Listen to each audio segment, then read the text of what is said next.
Alright, YouTube, the video down below is the address that Trump gave earlier this afternoon. The YouTube channel is Fox News. I believe they were streaming it at the time. And he was talking a lot about immigration, kind of going over the same, I don't even want to call them talking points, but just reminding people that folks are getting killed by illegal immigrants almost on a weekly basis. We already have almost 10 cops dead here in the month of January, and this is standalone in 2019, as well as just how the Democrats are really hypocrites when it comes to border security, how a lot of these Democrats in the past have voted on barriers. They have talked about how illegal immigration is harmful to our country, our culture, and to our economy, and things that you would probably expect to hear from Republicans nowadays. So the reason why, and I explain this very simply, the reason why the Democrats are against the wall is because it's somebody on the other side of the aisle. If there was enough of a majority within the Democratic Party that was pro-wall, then they would get on board because they want to acquire votes. However, they've gone so deep down the rabbit hole in terms of their voter base, basically making it a defining trait of their party to rely on the votes of illegal immigrants and immigrants as a whole, and minorities, and basically just minorities as a whole. That they are no longer interested in building a wall because it would be detrimental to their to their votes. So that's very it's kind of sad, I guess. Looking at it from the Republican standpoint, the reason why they don't want to get the wall bill is because of cheap labor, and they keep saying that, oh, if you were to get a wall built, you would, you wouldn't necessarily be solving the problem of illegal immigration. That's absolutely correct. Yes, you would not. But the wall is very important. And the way I perceive it to be, the way that illegal immigrants are shipped into the country, they always say that they're shipped in by plane and boat. I would say that the average illegal immigrant is going to be coming here on foot, and their only way through is through the southern border. And unfortunately, we have the tunnel systems, which have certainly allowed a lot of drug trade, a lot of human trafficking to go down. And Trump also hammered on that as well. You know, there are tons of children that are being shipped across the border. In fact, a lot of these children are given, the girls are given birth control so that when they are raped, not if they're raped, when they are raped, they avoid pregnancy. It's a very, very dark thing that's happening down there. And Trump, I feel that he had the right tone in this address. He was very, very calm and serene about it. And I couldn't say that most Americans that are concerned about this issue would be as calm as he was. So I respect President Trump in that regard. Thank you so much, sir.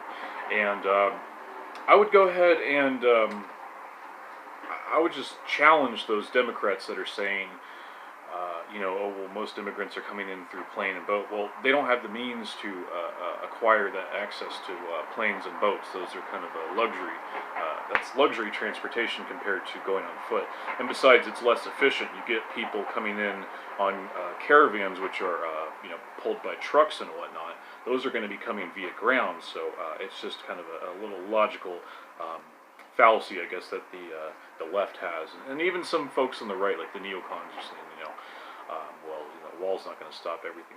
And beyond that, too, even if you were to say that the wall is effective and they were to actually believe this and know this, they say, well, diversity is our strength, which we all know that's not the case. And they always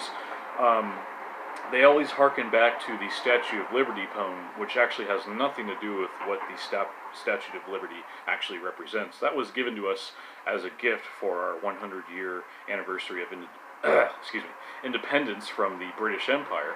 So the poem that was later on associated with the Statue of Liberty, called the Statue of Liberty poem, was written by a woman called Emma Lazarus, who was a Jewish socialist woman who had written that poem out of sadness because of the Jewish persecution that had happened in Russia with the pogroms and everything. So that was her motivation to write the poem, and it was kind of a way to soften, I guess, public sentiment towards Jews. I guess there was some anti-Semitism that was occurring in the late 19th to early 20th century. Be that as it may, so the socialist Emma Lazarus came up with this poem, and it got instituted, or rather got associated with the Statue of Liberty, and people don't really, people I believe that they are aware of this fact that they are mutually exclusive things, but I hear people like Jimmy Dore, who's Jewish by the way, say that there's nothing wrong with immigration. We need to have people coming in because diversity is our strength. They don't actually, and they throw out all these things like, they're good for the economy because of cheap labor. So in a lot of ways, the left is siding with the right, the Chamber of Commerce guys, the guys that are looking to get very cheap labor, because legally they don't have to pay them anything. And that's just the way it is. It's very sad that it's happening, and I'm saddened by it. I'm upset by it, of course. It's kind of what the fellow behind the Kalergi plan had in mind. Just flood the Western world with minorities so we can essentially cause havoc, and then the government can step in as our quote-unquote Lord and Savior. And that's pretty much the whole foundation of Marxism, is that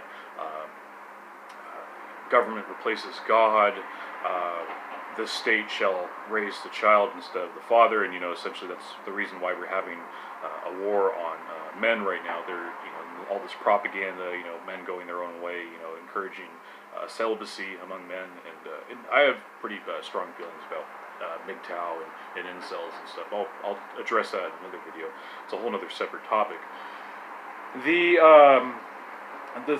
thing that Jimmy Dore is not addressing is, yes, this very point with Emma Lazarus, that she was a Jewish socialist, and he's basically saying, like, if you don't believe diversity is our strength, look at the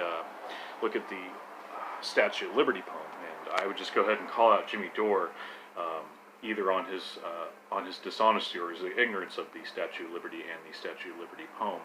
In closing, I'll say that I think Trump is going to do the right thing. He's going to keep the government shut down. I don't think it's in his best interest to be negotiating, or rather to be going forth with negotiations in terms of action in regards of opening up the government once again. He is actually en route to hit a time period where he's able to lay off certain workers. And I believe this was in his plans all along, was to have a shutdown go as long as it is going right now, so he could do exactly that, start laying off workers. There's another suspicion as well that a lot of these workers that he's going to be laying off are criminals. They are generally associated with the drug trade and the human trafficking scene. So I still continue to say that Trump is doing wonders on domestic policy. I think he's going to be remembered fondly in that regard. And I do believe that he has a plan to take just a figurative pair of bolt cutters and snap off, as Ryan Dawson calls, his Zionist ball and chain. I think there's absolutely something that he has up his sleeve. And he said it before, he's been preparing for this his whole life, so there's absolutely the possibility that he's going to do this. And I would go ahead and say that, for those who are skeptical about Trump's foreign policy and his domestic policy, I would recommend continue being skeptical, because you are playing an important role in the media. You have to be critical of Trump just as I am, and I'm going to compliment him when he deserves it.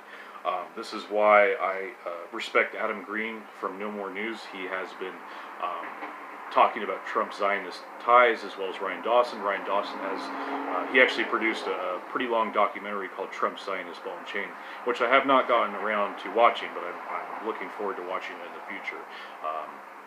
When he has his, I believe it was on Vimeo, and I believe they got rid of it. Unfortunately, they kind of underhanded him in a way, which is very unfortunate, because Ryan Dawson is he's a very talented filmmaker. He is an expert when it comes to exposing Israel and their crimes against people and humanity, talking about Holocaust revisionism and just very taboo, non-kosher subjects.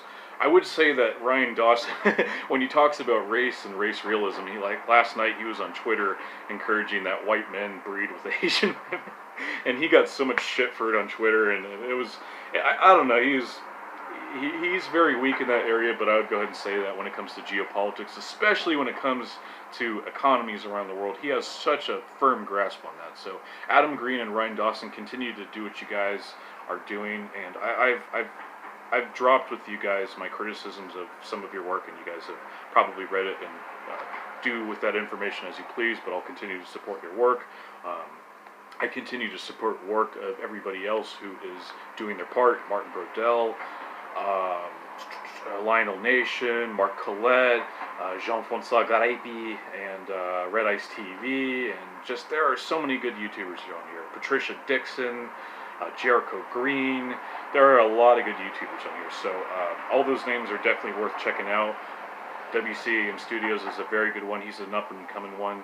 I have a very high, not expectations. Yeah, I do have high expectations for him. He's going to be a 50K kind of guy, maybe a 100K one day. He makes some very quality content, and he has given me a shout out on his channel, so I'm giving him a shout out. Dude, I really appreciate you giving me the shout out.